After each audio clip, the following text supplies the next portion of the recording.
So in chung mai jam October Derek Somni Athupi Dal Jesu Hung Kidna Pathumna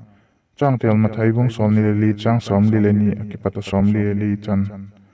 Zizik Chun Kiging Jing in Omon Ilal Pau Chu Bangtik Hung Ding Ahi Lehepongal On Himale Zi Hi Heo In Nei Pa Chun Gutsa Hung Ding Hun Chu Hemasa Hile Alaki ging zing entin a in chu phiat wang sak lo hial ding a hi zizik chun nangule kisazo san omon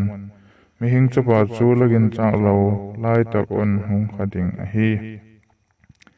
lo jesu hung kit nge ting a hi ti hiu a I hiat ke lo chu a hi le bang tik ni le hung ding a hi empty a hi Bible a hun lin ni lepo tin a gen ma le ahung kit hun ding hello alalam tut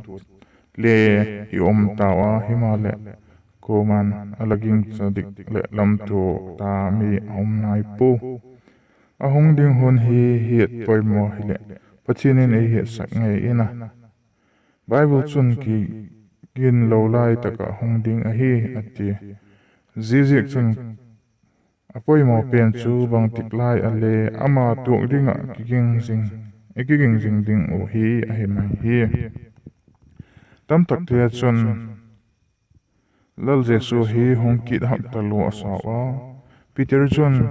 mi khen khadin chan chu angai golun lalpa chu athu tiam lamin a chan chum poi ko ma man thai ding a doi lo in mitinin lung hai leu ti a doi zik in lalom on a do thei zoi ti Peter thani bong thum chang kunan Ilal pau hin migilo pen in le lim taka atu thena ding un igilo naw sima akienga ikile ki ding un hun pha ei simpik a hi ti hiu hi tiu tu hun nge hin le akiman nai ro te kiman jing san kum he tiu